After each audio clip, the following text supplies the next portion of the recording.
Take a chance. This can't be it. Gotta live these dreams before I'm dead, yeah. Did you hear what I said? Get my vision clear and I pledge. Gotta live these dreams before I'm dead, yeah. Did you hear what I said? Get my vision clear and I pledge to never live my life on the edge. Yeah, I think I'm about to jump. Yeah, I think I'm about to jump. Cause I finally realized why I'm here. Yeah, I think I'm about to jump. Yeah, I think I'm about to jump. Good evening, folks. It's Pastor Robert Johnson back with you for another broadcast of Ignite, our weekly faith-based conversation for cultivating human potential and exploring faith possibilities. We are so thankful that you watch every week. We're grateful that you spread the word, that you tag folks. Do that again tonight. Enjoy tonight's guest, and please get ready as we end this year with some amazing guests and prepare for 2022, where we have even more amazing human beings coming before you that we want you to be, by whom we want you to be inspired and encouraged. Thank you again for watching tonight's broadcast. Yeah, I think I'm about to jump. Yeah, I think I'm about to jump. Cause I finally realized why I'm here. Yeah, I think I'm about to jump. Yeah, I think I'm about to jump. It's about that time, dog. I ain't trying to live my life on the edge. Yeah, I think I'm about to. I just want the best, I can't stop this feeling. Snap over everything, my only option, really. Since Wu-Tang Clan wasn't nothing to mess with. I had bars and the beats and the hooks with the message. Mine's off the pine, on my P's and Q's. CH got the juice, it's my time to shine. Haters like, oh, you follow Sean Carter's blueprint. Wrong hove, homie, this is God-honored movements. Why do I keep second guessing, though? Like I don't know where my blessings flow from, and how far would this endeavor go? But if I never take a leap, then I'll never know. Looking over the cliff, frozen and stiff, even though I'm bestowed with the gift to uplift. But the mind keeps racing, prone to what if, scared I won't reach my peak, blowing the drift.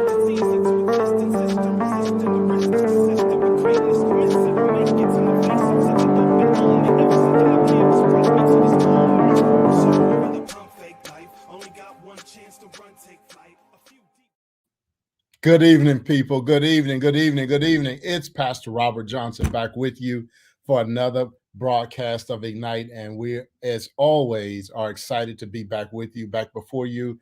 Want to take a moment and ask you to tag some folks, invite them to come on. We are broadcasting to the Facebook Live of St. Mark United Methodist Church. We're also broadcasting to my Facebook profile, and we're broadcasting to the St. Mark YouTube channel. I do want to ask you that if you happen to be watching on my profile, if you want to engage with us and ask questions and have dialogue with us, I want to encourage you to go over to the St. Mark Facebook page so that we can see your questions and engage with you. Welcome on this 17th day of November 2021.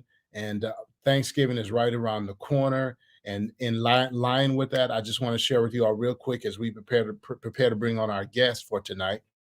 I want to share with you all that on this coming Sunday, the St. Mark will celebrate our 2021 Community Thanksgiving worship celebration, and we want to invite you to come out and be a part of that.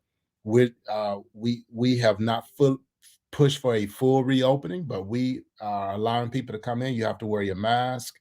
We space people out. And so we want to see you on Sunday. We want you to come on Sunday and worship in person if you can. If not, then continue to worship online.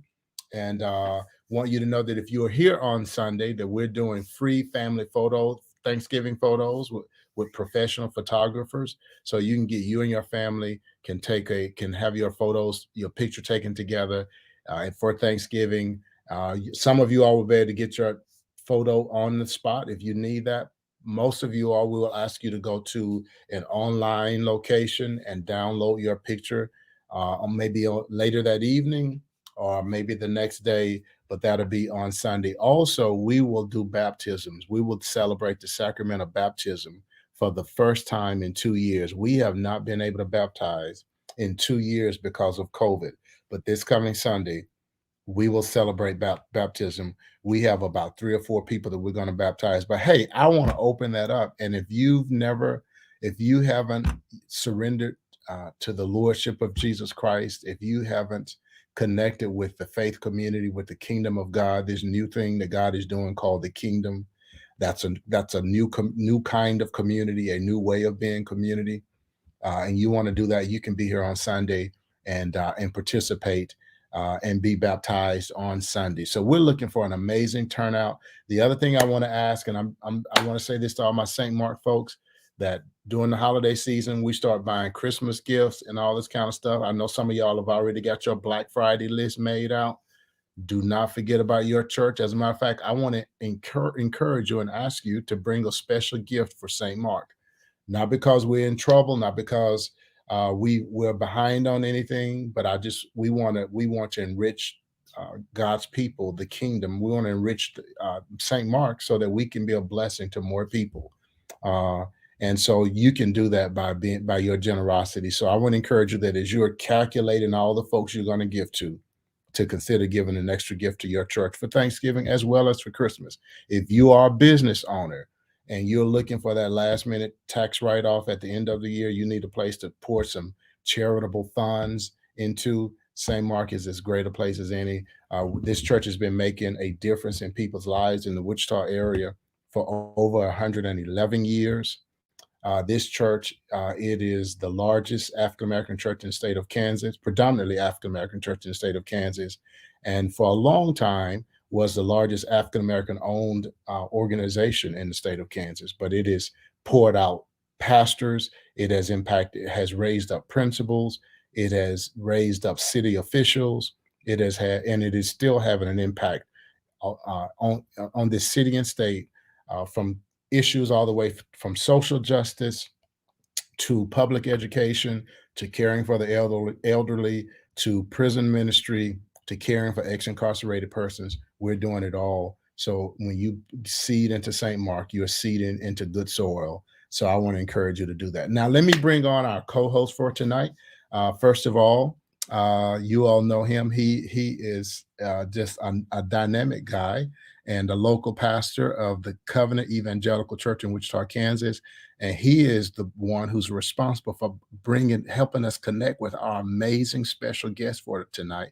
And his name is Pastor Kyle Kalkmeyer. Pastor Kyle, welcome, sir. How are you? Hello, I'm doing well. How are you? I am doing well, full of energy for now. Yes, that's right. It's going to start to wane in about 90 minutes. So, but for now, I know you're right now. Hey, for now it is kicking, and I am enjoying it. Good to see you, sir. Sir, how's your family? Are you all getting ready for Thanksgiving? Yeah, we'll have some family in town.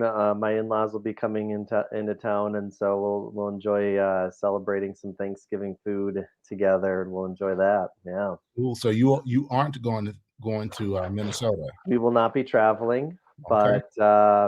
but we often have some family coming into town for Thanksgiving, so it's always enjoyable to see them. Awesome. Yeah. So I'll come back to you in just a second and let you introduce our guest, but let me bring on another co-host of Ignite, the amazing. That's our favorite word, Nilwona. That's our favorite word on Ignite is amazing. Like my wife says, y'all, like everything is amazing. The amazing lights, the amazing. Is that a frozen? Is Kai frozen? Is he got, you know how on Zoom you can put your picture up and people think that it's you? No, I was freeze framing. So let me tell y'all why he's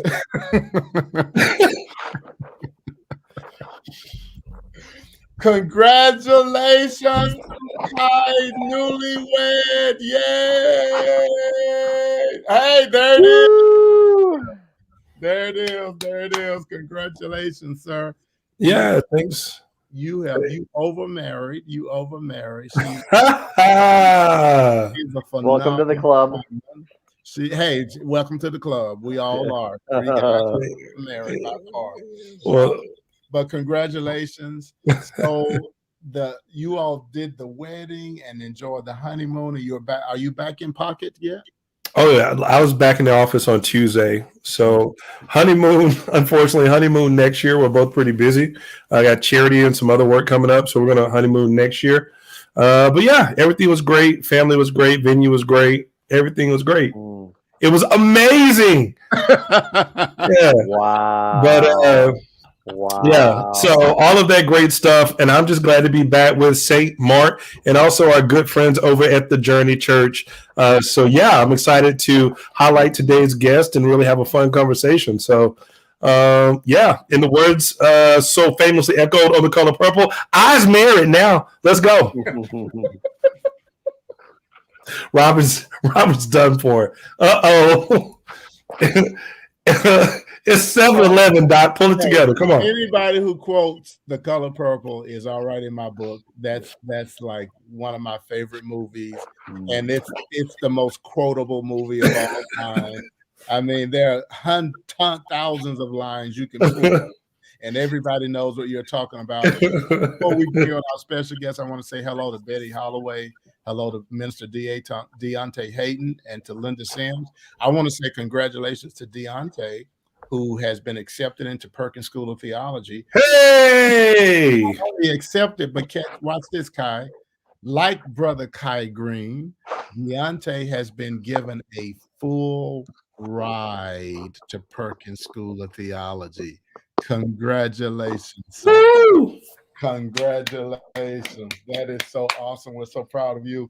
But can we insert a praise break sound? I'm kidding. Keep going. That's what I'm getting for Christmas for Ignite. I'm getting a machine that I can hook up with my light and my mic. I'm getting this machine that I can play sound effects. And one of them is going to be the praise break. When I think about Jesus and all these done, as a matter of fact, I've already ordered it. It's in the mail. So it may be here before the end of the year. We'll see what happens. And in moments like this, I'll hit the button and we'll do a praise break on Ignite. So get ready. All my Pentecostal friends out there, you all know I call on y'all every Sunday. I just need 5 Pentecostals who will help me. So get ready. Now I want to have Pastor Kyle, to bring on our special guest for tonight. And you all get ready. Make sure you go ahead and tag some folks. This is a great subject we're going to have tonight. I think it's an important subject because of the times we're in, especially when you consider the fact that in many states across our country right now, the history of certain Americans is people are trying to disavow or just disallow, reject that history.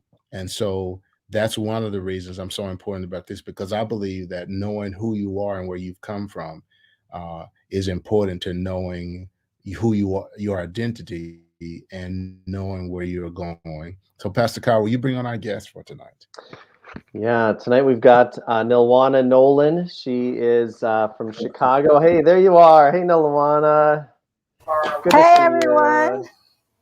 Good to see you. I've been sitting on the sofa laughing. You just for the last 15 minutes.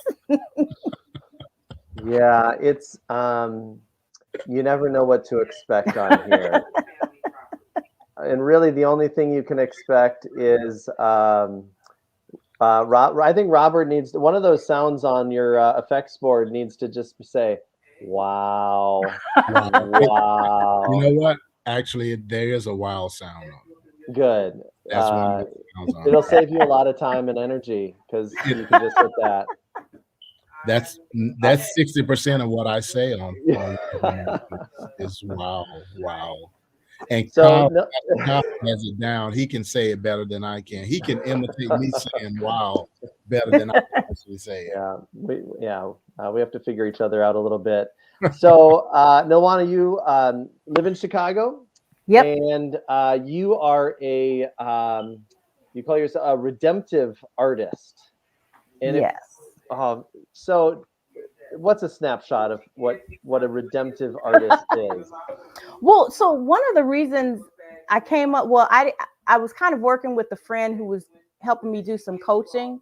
And I was thinking a lot about how in our society, we kind of combine what we do with who we are.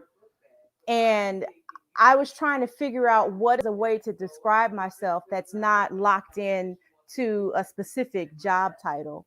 And he helped me kind of based on the things I was sharing about my passions and the work I like to do. He landed on that title, and so for me, it means someone who really believes in the power of the arts to be able to transform people. And a lot of my ministry background, and even just kind of as a child and as a teenager, is particularly in creative writing. And years ago in ministry, I would do a lot with children and youth drama ministry, and just being able to see like that as an example, the ways in which you can reach a person through a skit or a poem or a song in a way that maybe they would not have connected through a sermon. And all under the umbrella of passion to seek redemption and help bring about God's shalom. I love that. Yeah. I really do. So, Nilwona, we met, I think it was about 3 years ago on a Sankofa trip that you had been a leader on. And so that's kind of been a little bit of our history. And now more recently, we are in a cohort together, an anti-racism cohort together. So when I got the list of folks who were in that, I was like, oh, I was very excited that you were in that group with me. So because I was looking forward to hearing more from you and to getting to know you more in that setting too, and that's been such a blessing, and I've appreciated your presence in that as well. So that's kind of a little bit of our history. And you've got a master's in Christian formation and a certificate in justice ministry from North Park Theological Seminary there in Chicago. Yep. And you've done a lot of several Sankofa trips that you participated in and that you have led. And I look forward to talking a lot more about that. But let me get us kicked off a little bit and just ask, you've been in that arena of redemption and racial reconciliation for a while. What for you, what got you into that, and what has that been like for you? What's your experience been?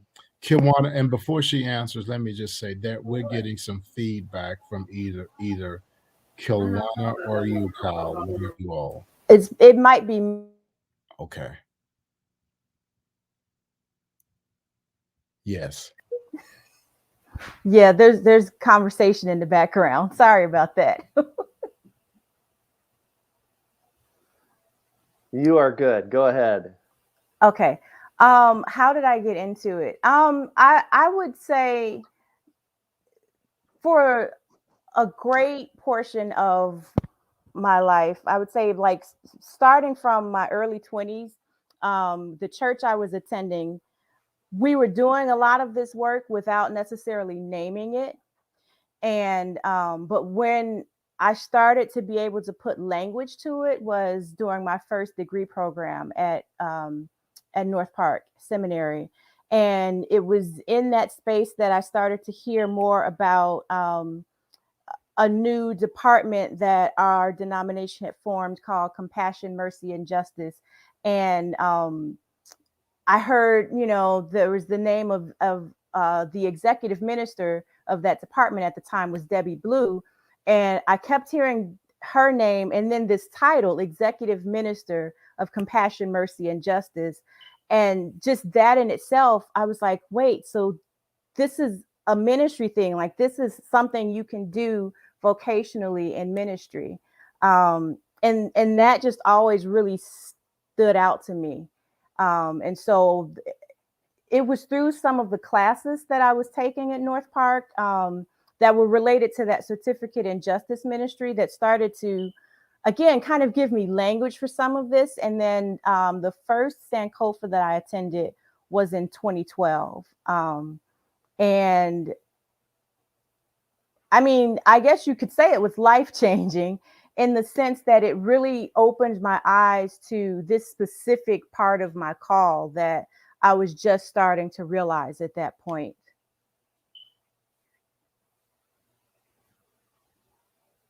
So, 9 years.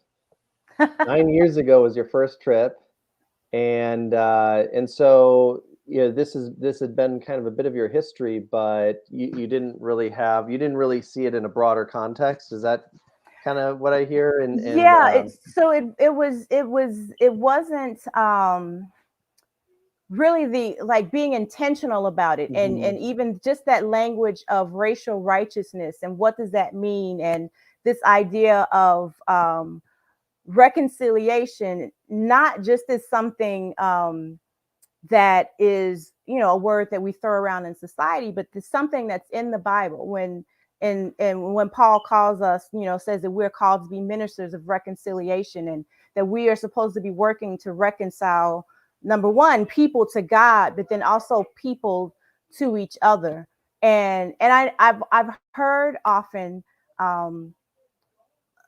when we talk about reconciliation in terms of race, there's some people who don't necessarily like to use that term because they say, well, we were never together, so how are we reconciling? And at least for me, the way I've always interpreted that is, if we think about back in the Garden of Eden, and when the fall happened, that break happened between Adam and Eve, who represented humanity. And so I think for me, I think about it in that larger sense, that humanity needs to be reconciled back with each other.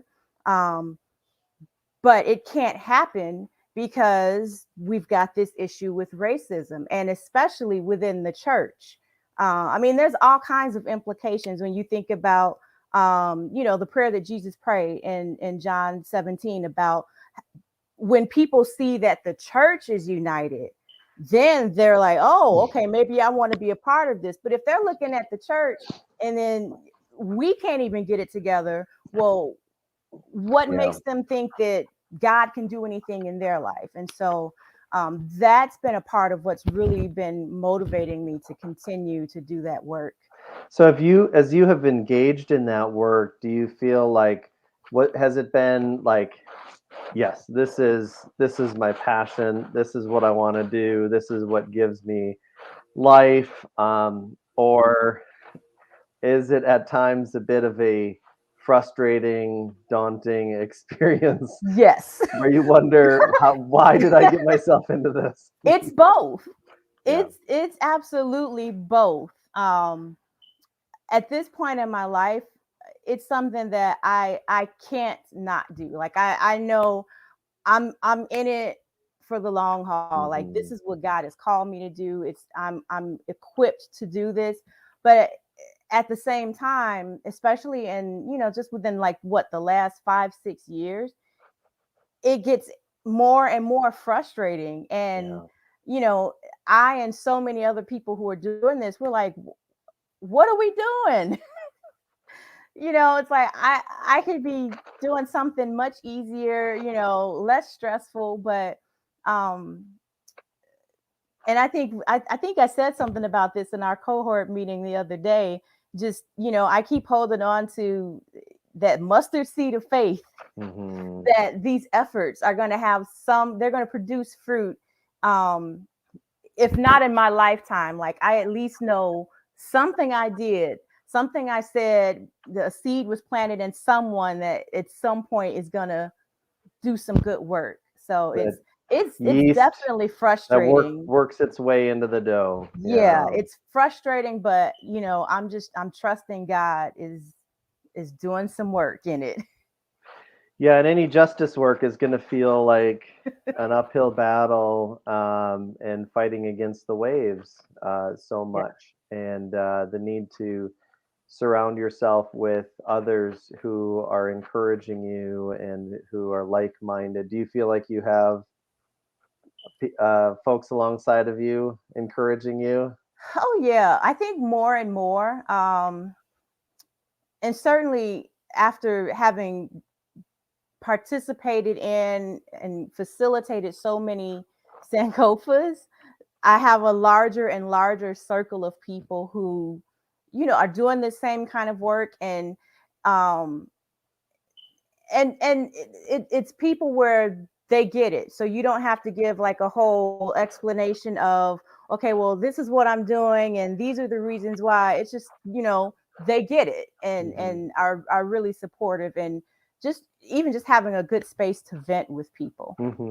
Yeah. So the Sankofa, tell us a bit about what that is. What is Sankofa?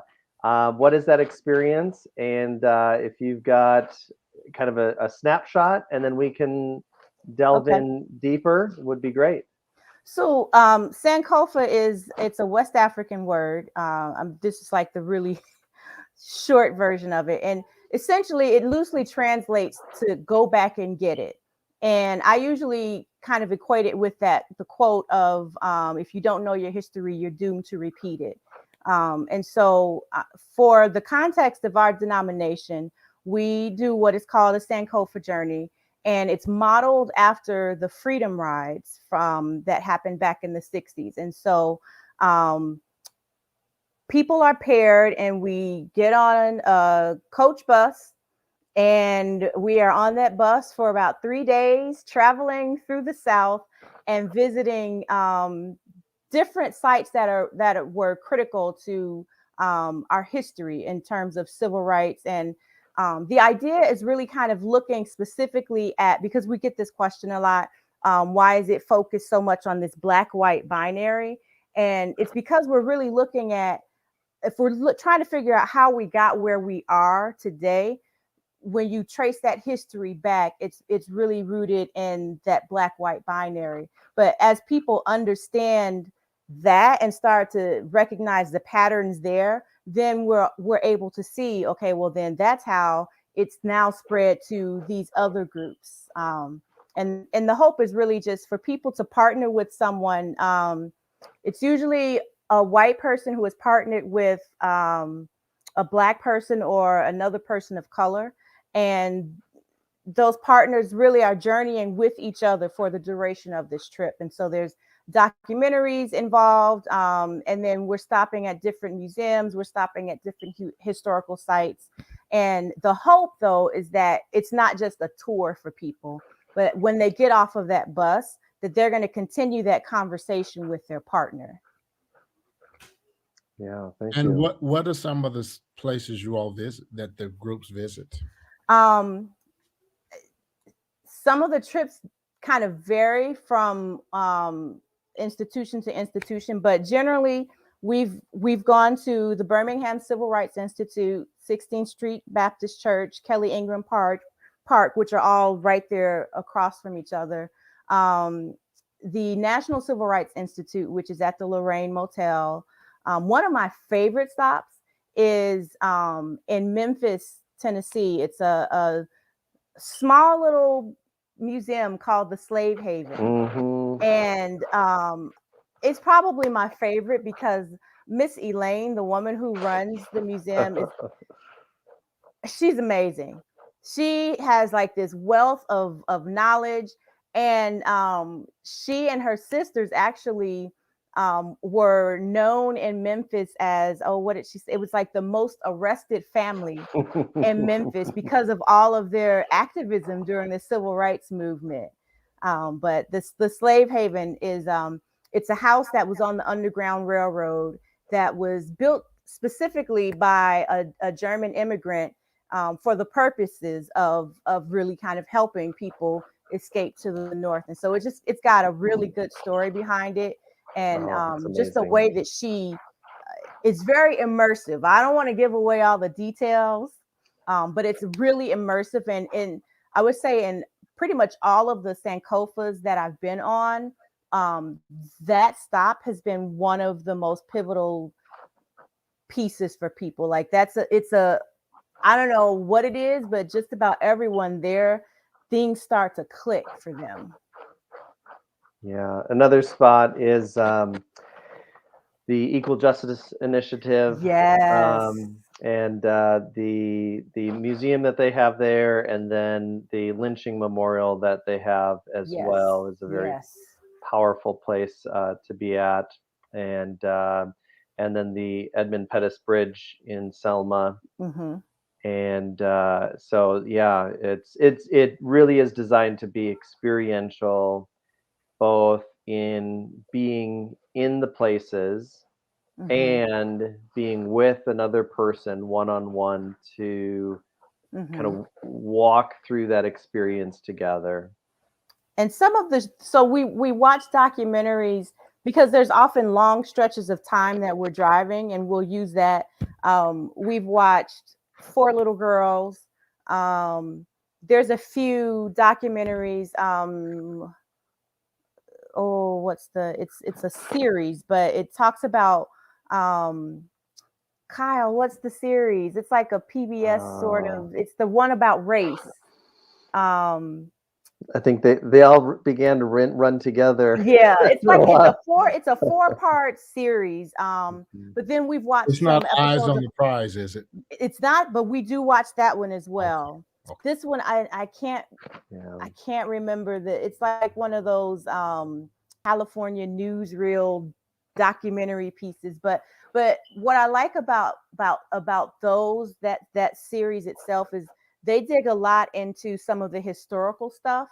And even showing like some of the hypocritical ways in which we as a nation have really been holding on to this. And so they give this example of so the idea of whiteness, who gets to be white and how fluid this identity is. And they use these two Supreme Court cases. The first one was a Japanese immigrant who, I think Ozawa was his last name. And so he petitioned to become white because he wanted you, in order to be a citizen, you have to be white. And so his case was, I converted to Christianity. I have a job. I do this, I do that. I love America. I'm doing all these things. I'm white. And essentially the court said, well, you can't just say you're white. Science, it has to be proven by science, and it's biological and this and that. And so like 6 months later, an Indian man who was from the Caucasus region had, he paid attention to this. And so he said, okay, well, I am petitioning to be a citizen because I am white, because I am literally from the Caucasus region. Okay, we're talking about If anyone's biology Caucasian. And this court was like, oh, no, science doesn't determine what whiteness is. It's, you just got to know it. And so it was really just like they said one thing here, one thing there. And so those documentaries are just, for a lot of people, really eye-opening. And it showed, like, it talks about different ones. They talk about redlining and 13th. So talking about how slavery, was never actually taken out of, the 13th Amendment freed slaves, except, and for prisoners. And so there's a lot of information, but then like Kyle was saying, there's also the immersive part and visiting those sites. And so it's also like drinking from a fire hose, for sure. Absolutely.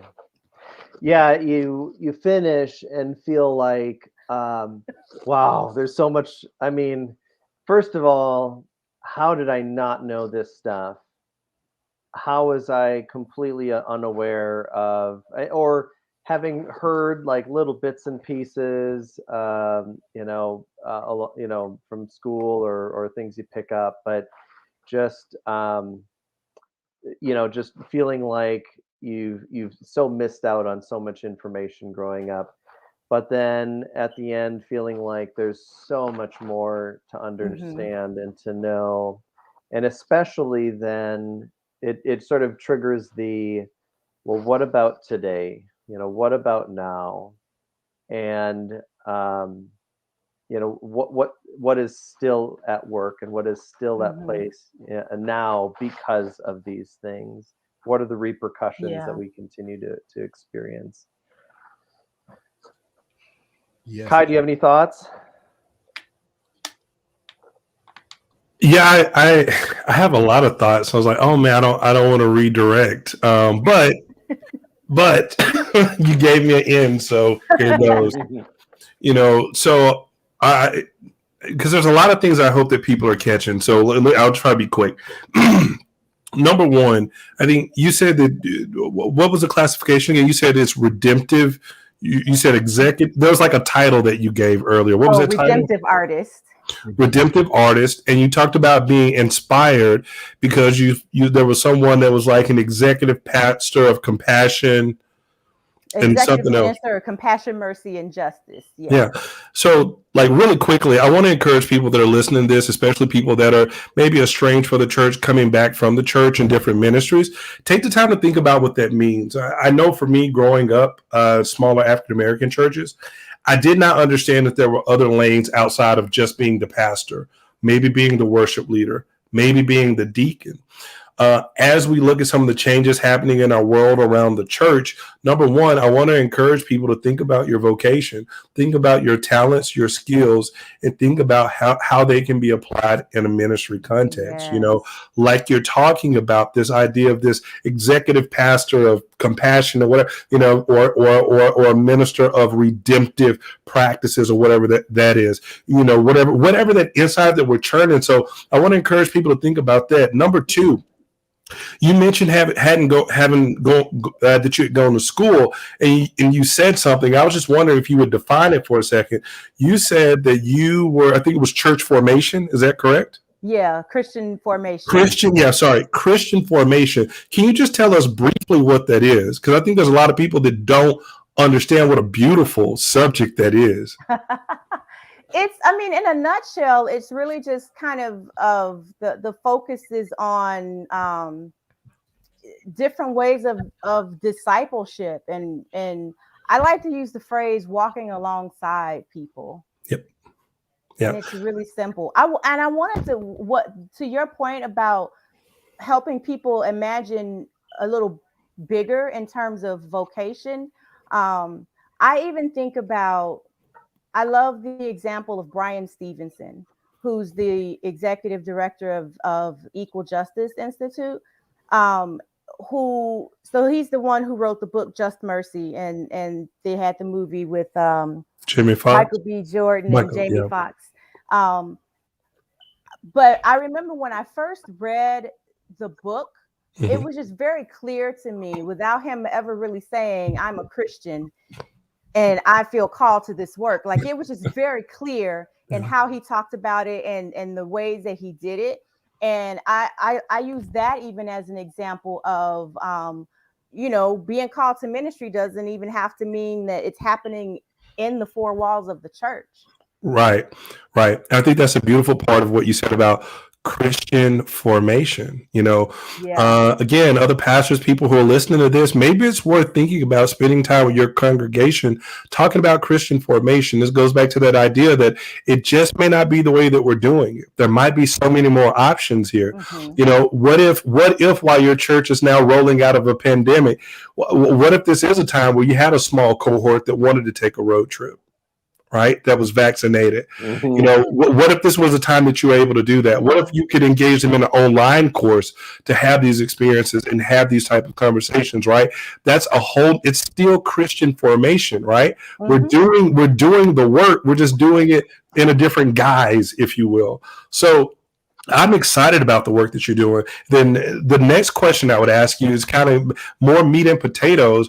But when we talk about this idea of this redemptive work, I think that is so easy to pigeonhole it, right?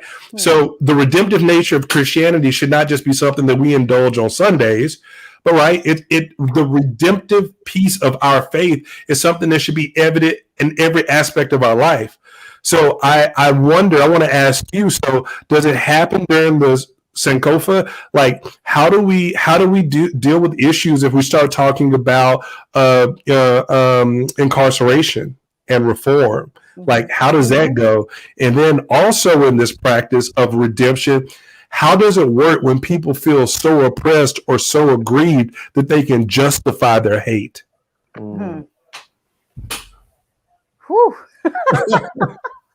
Just a couple of simple questions there. Yeah, I think in terms of the issue of incarceration, yes, it's interesting. I think because you can have people who are kind of getting on board with this idea of reconciliation in terms of race and learning more about that, and but then when it comes to talking about, okay, what about restorative practices in incarceration, and do we really, when we talk about redemption, do we really believe that God can redeem anybody? And if we do, then why do we talk about people who are incarcerated the way that we talk about them? Lock them up and throw away the key. That's not redemptive thinking. And so I know in our Sankofas we do address that, and some of that also happens because of the EJI, the museum they have now, because that's a big focus for them, is really they're looking at how we went from slavery basically to this new slavery, the new Jim Crow, which is incarceration. And that museum is amazing. And so that's a part of that conversation for sure, but it can be a challenge. People who could be, let's get reconciliation between the races, and it's like, oh wait, prisoners, well, hold on now. But yeah, and I know I'm seeing more and more. I know that our seminary has a degree program that is being done in partnership with Stateville Prison here in Illinois, and that's happening more and more across the country. That there are seminaries doing that kind of work, and so they call them inside students. And before the pandemic, the outside students would actually go to class at Stateville, and so they're learning right alongside these guys who have amazing stories and who are learning to write sermons and preach. And that's what you do if you really believe that God can redeem anybody. Yeah, folks may remember from our conversation with Dominique Gilliard that he's involved with that, and just an amazing program. And it does force us to rethink our assumptions about people. And it's easy to just be like, oh well, those are the bad people, and if you can't do the time, don't do the crime. And it just allows us to justify pretty much anything we want to for those who are incarcerated, and just assume the worst about people. Now, Kai, you asked a second question. Yeah. Repeat that for me. And so, and I'll make it more transparent. So, in a lot of the struggles that we've had over the last year and a half, like, to be blunt, and other people listening to this can probably agree, but there's times where I don't want to be compassionate towards my brothers and sisters. I don't. I feel like I've been tolerant and that I tried. And at this point, like, I feel like my hate is justifiable. So one thing I have learned over the years is I am more strategic in who I choose to expend this energy on. And one of the reasons that I was willing to do as many Sankofas as I did was because, if you had people who were willing to participate in this program, who were trying to understand, then I can work with you. If you're at least, you're recognizing, I think there's probably some stuff I don't understand, I can work with that. But when it comes to, like, I've learned not to get into debates with people like friends of a friend on Facebook. Like, if I don't really know you and I don't know, you just want to pick a fight, no, I'm not going to do that with you. Like, I've learned that, what is it? Don't cast your pearls before swine. Like, I've just learned where to put my energy now. And so I don't have that conversation with everybody. So I shouldn't tag you in some Facebook debates that I'm getting into on Facebook. But can you guys hear me okay? Is that a little? little You got louder. really quiet. Okay. What about now? Is that better? A little louder. A little louder. Better. Okay. Okay. There you go. I think that's Okay. good. Sweet. So, and then, oh man, my thought. Oh, I love your response, right? And because it works on both sides, right? Sometimes, as Christians, we think it's our job to save the world, and it's not. That may not be your scope. Your scope might be your 1 block radius. Your scope might be your nieces and nephews. Your Yeah. scope might be your people at work. So I love your point of advice there. So people that are listening, and it's truly what I had to learn, is that I had to exercise wisdom, right? And understanding, hey, is this the pond I'm supposed to be fishing in or not? And what type of bait should I be using? So thank you for that response. That was really helpful. So I want to pick up on. I want to go back because Kai, your initial statement, initial question. I want to pick back up there, and then I want to dig more, get more details on Sankofa.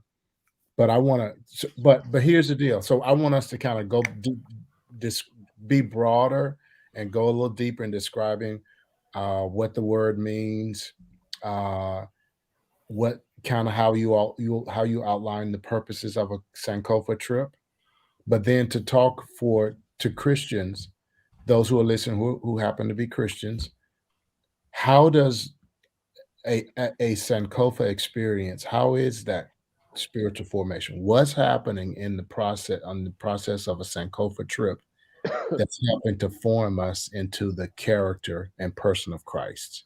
Okay. One of the ways I kind of look at it is when we talk about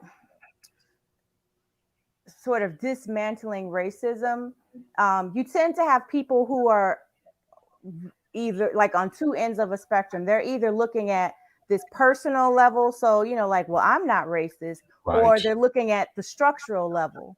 Right. And most people are either or, and I think it's both and. Yes. And so I do think that relationships matter. Yes.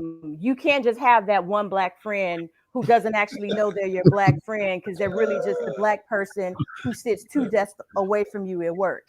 They're the one black friend of a whole lot of people. Right. Yeah. And so I think that relationships do matter, like personal, authentic relationships, and not I want to hear all of your black pain, but connecting over stuff like, oh, you like that show? I like that show too. Like finding common ground that has nothing to do with you wanting to learn from a black person. And I think one way that something like Sankofa helps with that is so it's helping. Really, the hope is that when people are coming on this trip, that they have picked a partner that they know from like their ministry context or that they work with or from their community, so that when they get off of the bus, they're still doing that work together. And as that relationship continues to grow and develop, then you start that somebody like that person is being transformed and informed, and now they better understand why the structural work needs to happen.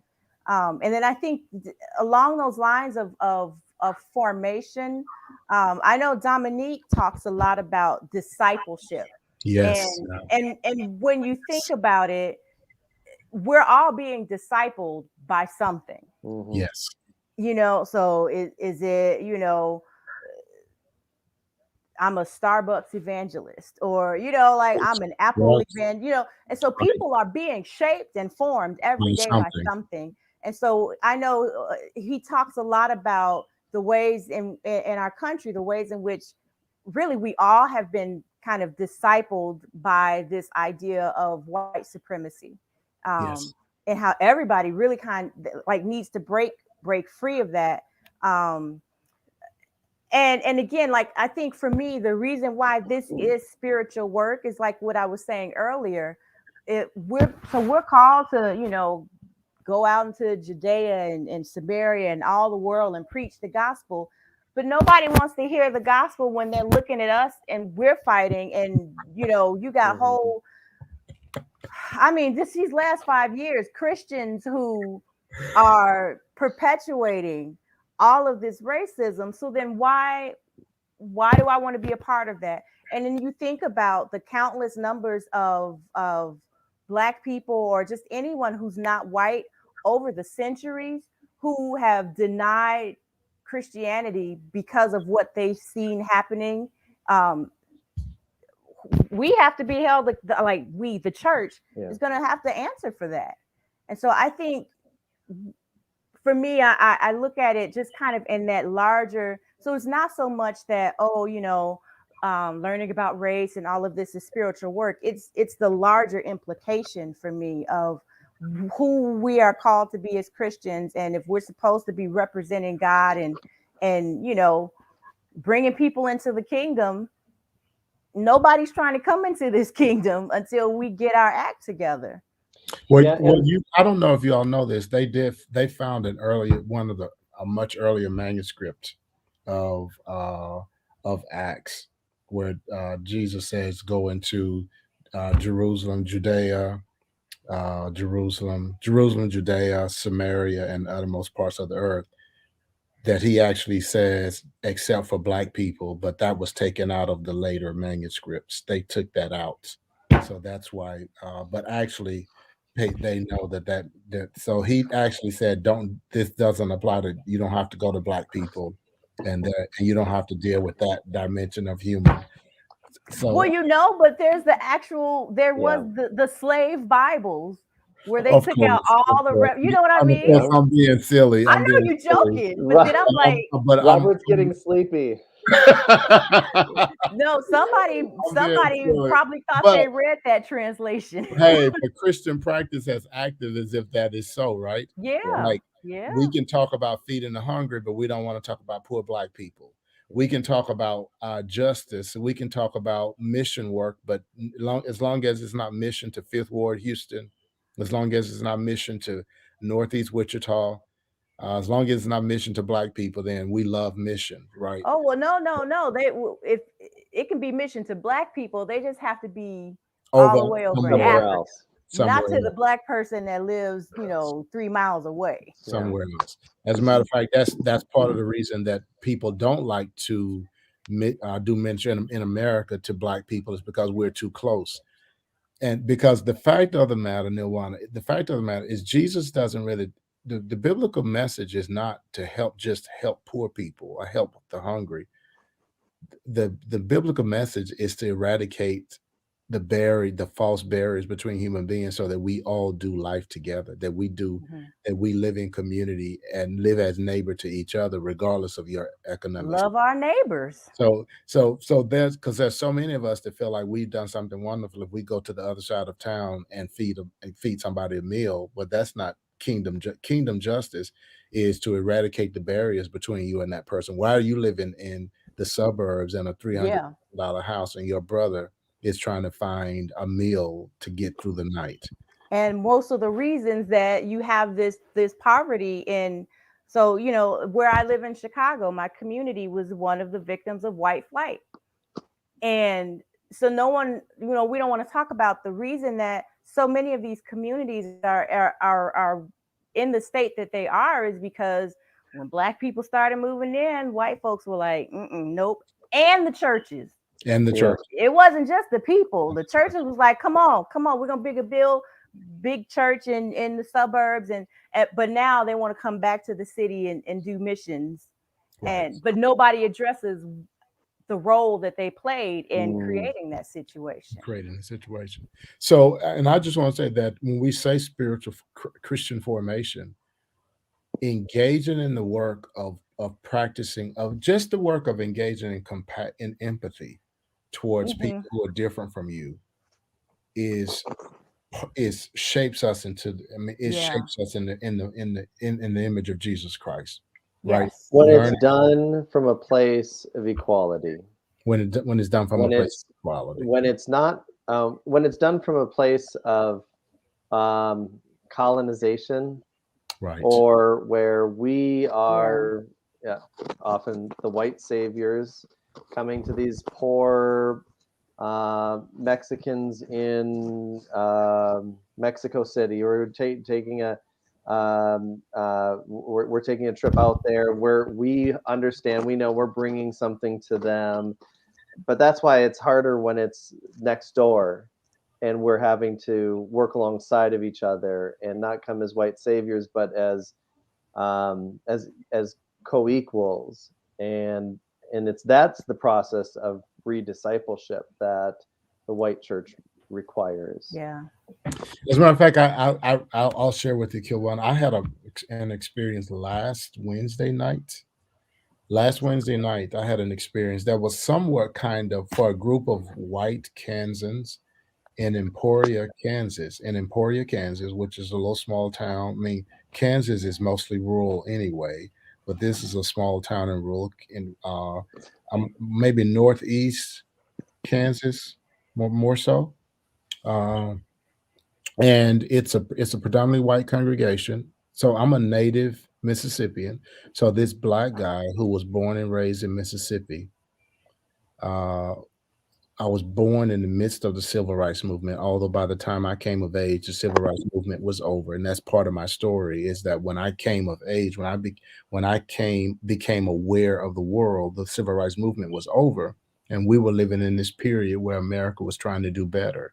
So my classmates, we think that we hit the sixth grade. I mean, we got to the fifth, sixth grade with a false image of what America was, because we were from first to sixth grade. That was America at its best.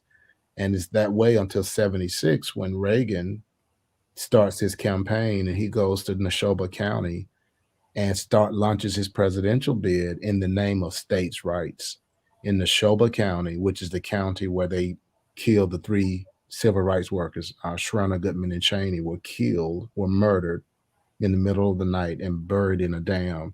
He goes to that county and launches his presidential campaign in the name of states' rights. So, but those people allow me to stand before them for about an hour and tell my story and share my perspective. And before I got up, the leader of that group said, we did the Wesleyan Covenant about do no harm, about do all the good you can. So it's basically like listen with openness. Don't expect to agree with everything, but listen with and they listened to me, and it was amazing. So for them, it was kind of like an immobile thing, because they got to experience life, some of the black experience through one person's eyes, of course, but to experience part of the black experience way that they had never heard before. And something special happened in that room. I'm looking forward to seeing what's going to happen. But I think the idea of Sankofa, these Sankofa trips are so amazing. It's just a great idea. I think road trips are amazing anyway. I think road trips taking road trips is a way of growing, of evolving and growing as a human being. I love to take my family on road trips. So just the idea of a road trip, but to do it with this goal in mind is an awesome thing. So we brought you on. One of the reasons we brought you on, St. Mark, is that we want the folks of St. Mark to consider taking some Sankofa trips.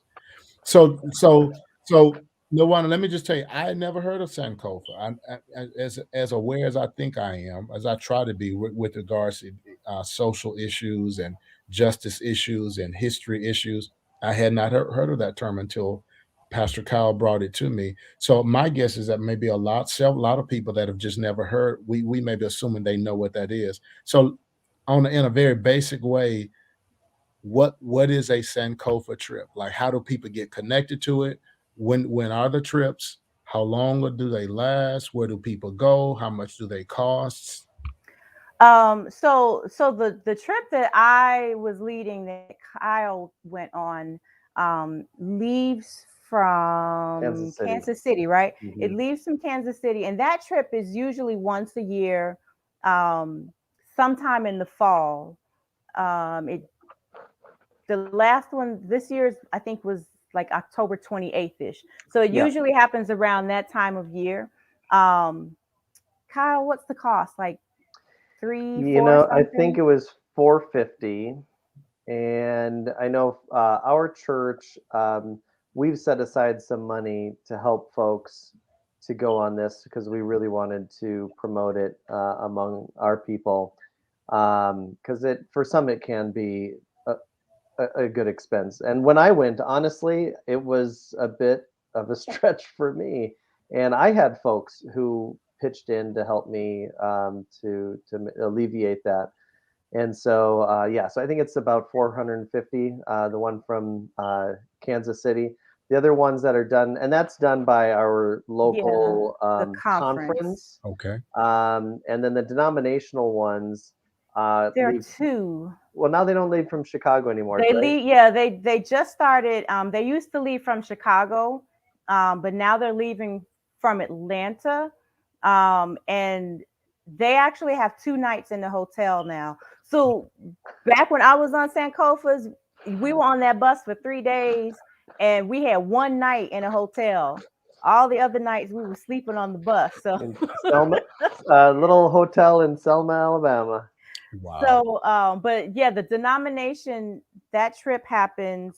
There was just one, maybe within the last month. So I think they do one in the fall-ish and one in the spring-ish. And so that trip is now starting and ending in Atlanta. But I think the cost is probably about the same. The stops might be slightly different than what I'm used to, just because they just started this new route. But I think they're probably still doing some of like the 16th Street Baptist Church and EJI, like those that what is that, Birmingham, Montgomery, and Memphis. I'm guessing those stops are still a part of that trip. But you can find out more information so our denomination website is covchurch.org, covchurch.org. And it would be under, like, if you just go to the site and you do a search for Sankofa, it'll pull up. There's like some videos and different things like that. I was telling Kyle, I not too long ago for their newsletter wrote a piece about why Black people should go on Sankofa. And the short version of the answer is it's because no one knows everything. I think one thing that I took for granted was that, so I'm a late 70s baby. And so when I was in school, Emmett Till's mother was a teacher at my school. And so Eyes on the Prize was like regular viewing for us. And it literally wasn't probably until about 5-10 years ago I started asking other people in my age group, and they were like, nah, that was just you. We we wasn't learning history like that. And so I took for granted, I was making this assumption that everybody was getting that kind of Black history. And I think that the further out generations get from that civil rights movement era, the less connected people are. And so I've seen on every trip I've gone on, there are some Black people who are kind of like, I don't know, what you think you, and then by the end of the trip, they're like, man. Yeah. And this is like all ages, and for some people in particular, like I know we've had a few people who were from the South.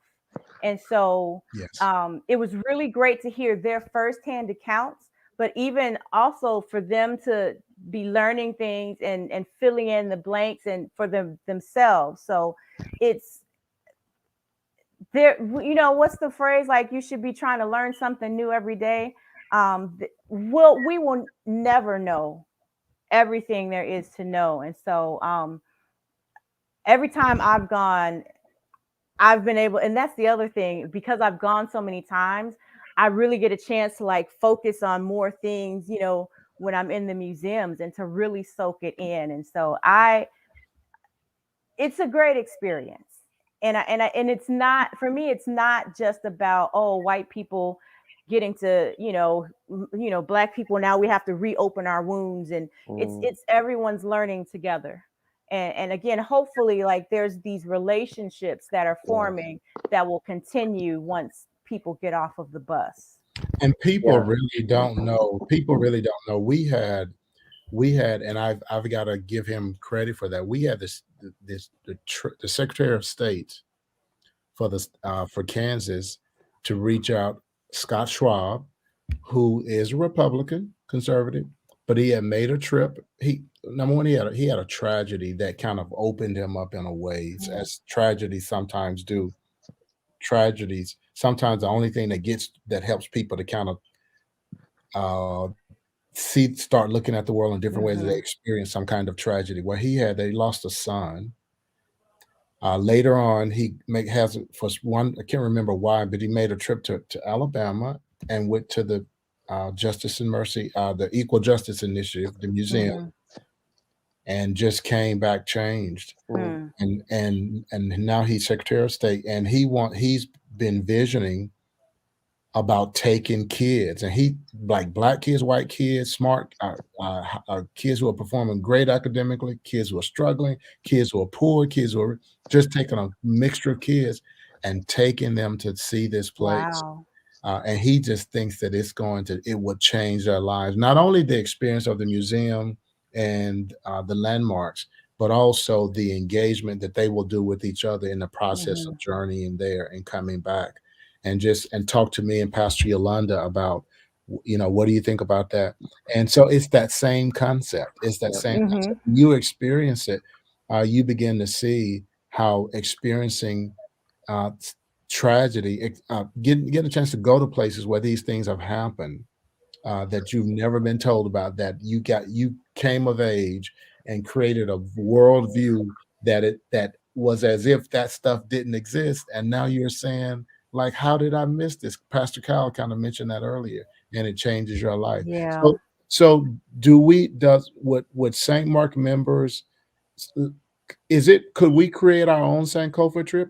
Is Sankofa only meaningful if you do it with one of the established organizations? No, I think and we've actually had over the years people who are coming from different denominations. They come on our trip because they're trying to figure out how to do this in their context. Yes.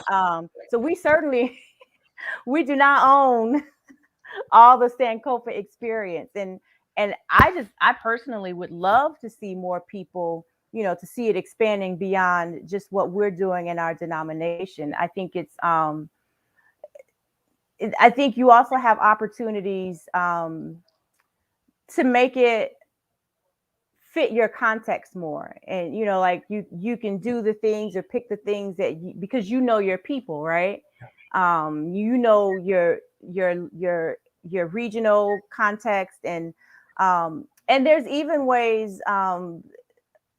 I've even seen Sankofa done on a really tiny level. When I was in seminary, we had a Sankofa course, and one weekend, like, we spent time kind of going to different places in Chicago. So, I mean, I think you might decide, just looking at your region, what are some areas, places, or people that are significant to that history. There's lots of ways to do it. Take a trip down to one of the sundown towns. Yes. As a matter of fact, before we finish, I'd like for us to spend a little time and just kind of walk through the states. Kai is from Arkansas. I'm a native Mississippian, but I'm familiar with all of the Deep South because I'm a big traveler. I lived in Houston, the Southwest, but kind of give people a quick overview of some amazing places they can visit. We've talked about some of them in Memphis. There's people think about the Lorraine Motel, right, and the Civil Rights Museum connected to that, but you mentioned another place there. Yeah, the Slave Haven. The Slave Haven, South Side Chicago. Yeah. Like, I tell people that you cannot understand the Black American experience without understanding South Side Chicago because of the Great Migrations. Yep. Right. And so the first time I went to South Side Chicago as a Mississippi kid, Kiwana, you felt right at home, didn't you? Hey, look, because this is what happened. I go to South Side Chicago. The first thing that I noticed was that at that time they had not torn down a lot of the Section 8 housing, the high rises. They were still up. And I had never seen, so growing up in Mississippi, I had seen poverty, but not poverty like us, not like urban poverty. Because rural poverty, even you're poor, but you have a place to stay. I mean, you don't have homelessness is not a big deal in rural areas in poverty-stricken Mississippi. So there was a level of poverty that I had never seen, raw poverty, visible poverty. But the other thing was that growing up in Mississippi, I mean, I'm not a blues fan. I'm not a big blues, that genre. I'm more of a jazz guy, but I know the blues legends. I get to Southside Chicago and I see all of these clubs named after these famous blues musicians who were part of the Great Migration. They moved from Mississippi to Southside Chicago and they opened a blues club. And I'm like, oh, I get it. And I had read this in history, which that out of that you get the birth of the Chicago jazz movement, which is Chicago becomes one, along with New Orleans and New York, becomes one of the birthplaces of jazz. And so you see all that history. And of course, the biggest thing is that I never just read any of this, never ran across any of this in a classroom in Mississippi. Never, ever. And that's part of what I talked to this group about last Wednesday, was that what I got in from the 6th grade in social studies all the way to the 12th grade in high school, that the most I got in history, American history, was we got a sentence on Harriet Tubman and a paragraph on Martin Luther King Jr. That's it. So in my mind, Black folks ain't done nothing but suffer and be slaves. And I'm literally. So as I grew up, I go to Southside Chicago. That opens up a whole new world. I go to Montgomery, Alabama. Are you kidding me? I go to Montgomery and I'm seeing this stuff. And then I go back and start researching my own state in Mississippi and realize that I've been driving up and down these roads. And now there are markers, there are marking places where people were lynched. Marking places where civil rights people were engaged in voting rights activities where they were killed. And I'm like, are you kidding me? It was like I grew up and it was like this stuff didn't exist. So that's why I think it's so important the work you're doing, and I hope it expands. And I don't know whether St. Mark Wichita folks want to connect with your Sankofa or whether create our own. Look, I think it would be worth it to take a bus of people, just go to the African American Museum in DC. Just go hang out in DC. Oh my God. Not just the museum, but the other place. Go to Mount Vernon and see where the slaves lived and the mass grave where slaves. There's just so much history. And I'm gonna say this and then I'll Kyle out, because I'm just geared up now. This is why the whole thing about CRT is so irritating, it's so bothersome, and I will not be silent about it. First of all, they're not talking about CRT because CRT is not being taught in school grade level classrooms. It is a advanced college course, graduate level course. What they want to remove are these kinds of stories, the truth, the part of history that includes Black folks, the part of history that includes Native Americans, the part of history that includes the Japanese internment of Japanese Americans. That's the part of history and we cannot let that happen. We whatever happened. Now I do want to say, Pastor Yolanda, I was in a conversation with her and she said this, but we also can't rely on other folks to teach us our history, which is another reason why Sankofa is important. Regardless of what happens in the classroom, nobody's stopping us from sending our kids on a Sankofa trip. Regardless of what's happening in the classroom, nothing is stopping us from taking the Sankofa trip. You don't have to go to. Maybe you can't get to you don't have the money to go to Chicago. But we're in whatever state you're in, I guarantee you there's some lost underground history that would help give you a better understanding of who you are and who we are as a country. Yeah. I'm sorry, Carol, you were trying to jump in here. No, that's good. And one of the benefits of especially starting out with a trip that's already established, is that, I mean, it's just the amount of planning that goes into this trip, and so our denomination has developed relationships and rhythms of knowing where to stay, who to talk to, where to go, how to get all this stuff. And I would imagine it would be a daunting experience, and even like what conversations to broach and how to frame things, what videos to show and all that. And so it's really been developed over many years of experience and fine tuning it and what works, what doesn't. Okay. And so so there is a benefit to that, but also I think if it's just, I would say even just for the first time, Yes. like, so you don't have to be, because you know when you're like leading stuff, now you're like in leading mode and planning and checking stuff off. So you want to at least be able to just experience it fully as a participant. That makes sense. But Sense. to allow something like this, a program like this, to expand and get bigger and allow people to make it their own.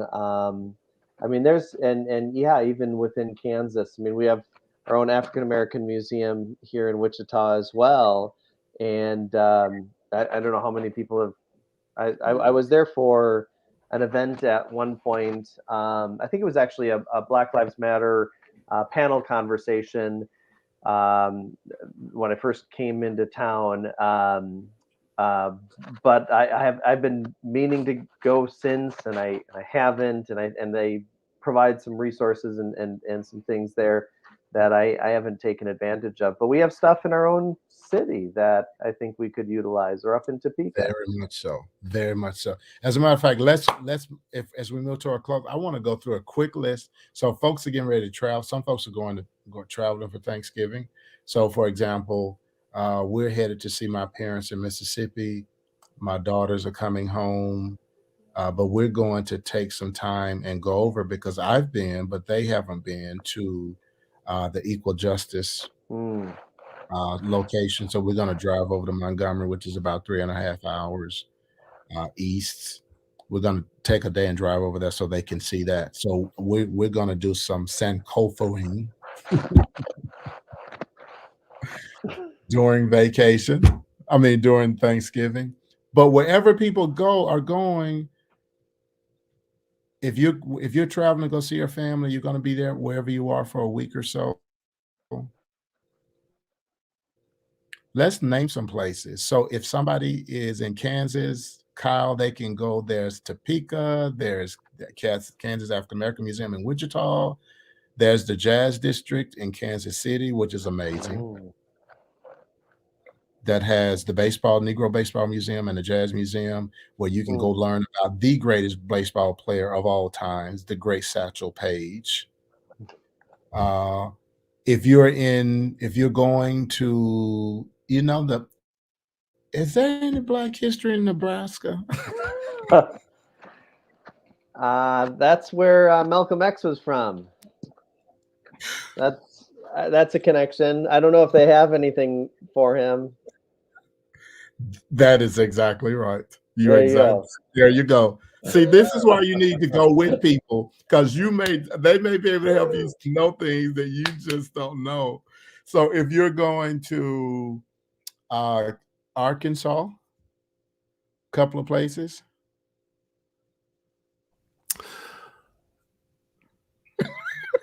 Good question. Maybe we should have rehearsed this beforehand, Robert. You have Central High. I mean, you've got the Little Rock 9. The Little Rock 9. If you go down to Camden, Arkansas, there's, more so from a Civil War aspect, but there's an important home part of the Civil War as well, where you can learn some different things that are actually quite interesting. There's another house in South Arkansas called the Chittister House as well. And so they're linked to different battles in the Civil War. And actually, the movie North and South was actually filmed there as well, part of it. I believe it's North and South. So those are a couple of things that you can do Of course, you have HBCU there, UAPB, which is great for people to go visit as well. Absolutely. If you go to Mississippi, of course, I've mentioned something. You can you can do the Blues Trail and learn blues history. You can do the Civil Rights Trail and see all the remarkable spots where civil rights happened. As a matter of fact, my childhood pastor was active in civil rights work. And that's some questionable history because he was actually connected to the Nixon administration, was kind of Nixon's guy in Mississippi. And so there's some ambiguity about that because he was working for civil rights, but he was also kind of a local voice for the Nixon administration. But you have lots of history there in Mississippi. Of course, we've mentioned Alabama.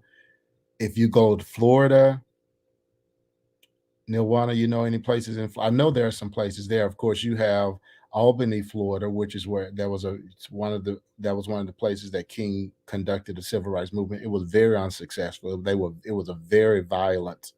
They got a very violent response. As a matter of fact, Martin Luther King Jr.'s words were that he had never met the kind of violence in his protest movements that he met in Albany, Florida. I believe it's Albany, Florida.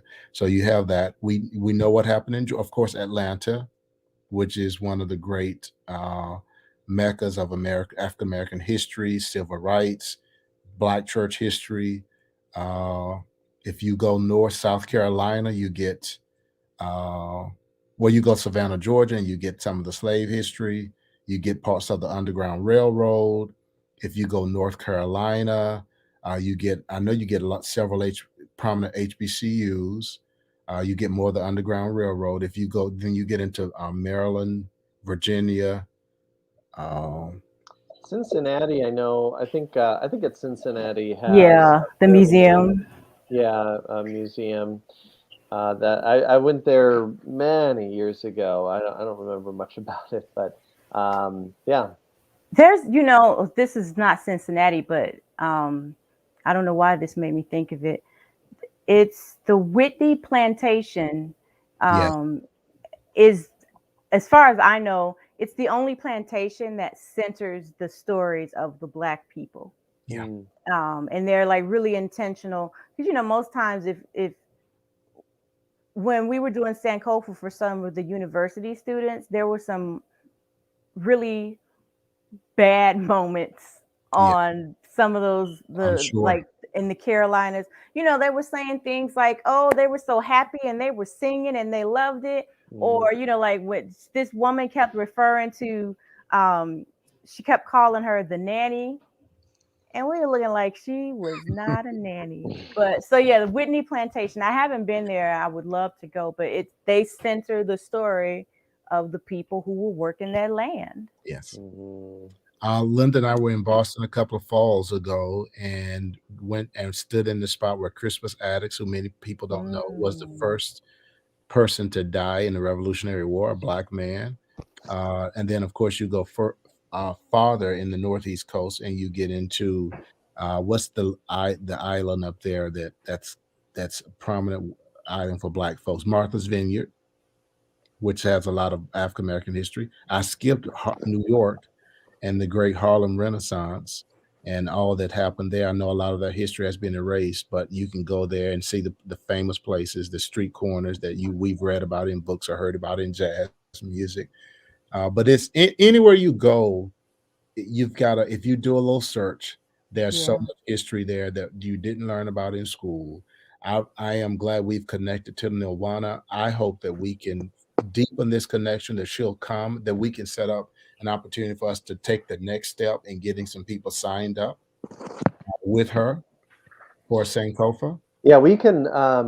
I can be on the lookout for when some denominational information comes out, and we can make sure that gets passed on to St. Mark. Here's the bottom line. I would just absolutely love St. Mark folk to participate in this with us, and if they have relationships with white colleague or friend that they can connect with, I think it's a great opportunity. Really, it's an intense 3 days. but it's really quite eye-opening and can really be a deepening experience for a relationship that can be really flourishing. Amen. Uh, I am looking forward to the day, and I've been with a few folks. So you can go to the Equal Justice Initiative in Montgomery. You can see that they have the names of all the people who were lynched. If you go, there's also Mississippi now has a civil rights museum in Jackson.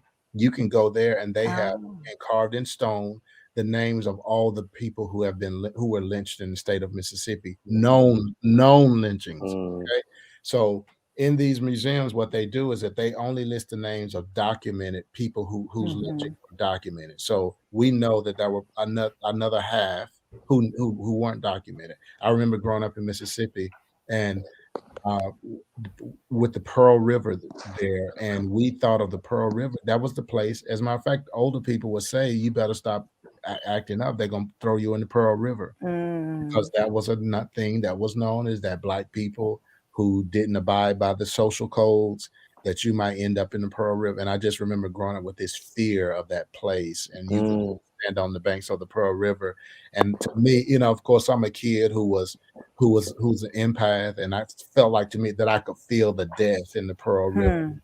But I'm praying that one day that we'll have some people gathered in every lynching location at the same time, and that we'll do a national ritual of recognition and healing in those places, and that will number one, bring awareness to the fact that it happened. Number two, give some acknowledgement that it happened with some kind of apology, litany, and then that we're able to heal from that. Because I think there are some Pentecostals, I'm interested enough, some charismatics who literally believe when you go into a city, you've got to map the place out, and you've got to go to the places where tragedies have happened, and you pray for healing in those places. Are those places?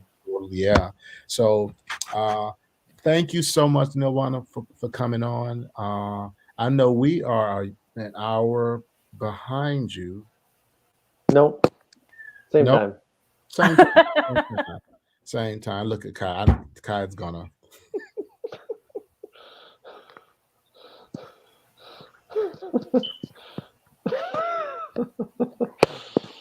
I just gave him that one. I gave him that one, right? I gave him that one.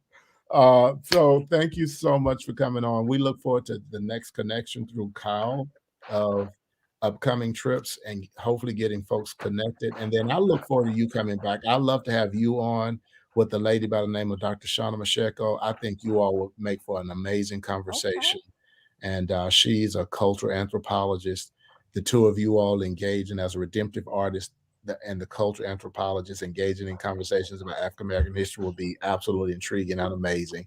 But God bless you. Thank you for the work you're doing. Thank you for finding new ways to do Christian ministry, new ways to name Christian ministry, new ways to define, and creative ways to express Christian ministry. And I pray that you'll continue to do that because it is so needed. I was pointing towards that. Kyle, you have any final words? Kai, you all have any final words?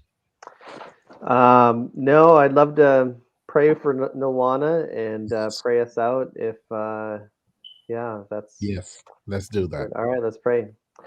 God, I thank you for Nilwona. I thank you for her redemptive heart and her desire to use her passions, her gifts, her creativity to serve you in unique ways and just to follow after you wherever that's going to take her. And we pray that we would be redemptive Christians, that whatever that work looks like for us, that we would find our opportunities to see redemption happen all around us. We thank you that you are a God that is healer, a God that is reconciler, and that you draw us not only into relationship with you, but draw us into a deepening relationship with one another. And so we thank you for tonight and the conversation that we've had. We pray that you would continue to bless Nilwona and her work, and just be with us as we seek to find ways to bring your redemptive process to our world. In your name we pray. Amen. Amen. Amen. Amen. All right, folks. Thank you all for tuning in tonight. We will not be on. We want you to enjoy your family next week. We may replay one of our old broadcasts. But most likely, you will not see us next Wednesday, but we'll be back the following week with another amazing guest. Enjoy your Thanksgiving. Be sure to cultivate relentless gratitude. Take the time to truly be grateful. And to all of my African American brothers and sisters, wherever you gather, take some time and explore the history that's all around you. Have a blessed night. St. Mark, we'll see you Sunday for our 2021 Community Thanksgiving celebration, celebration of the Sacrament of Holy Baptism. And we look forward to you getting your picture taken with your family and having your 2021 family Thanksgiving portrait given to you as a gift from St. Mark. God bless you all. Have an amazing and blessed night.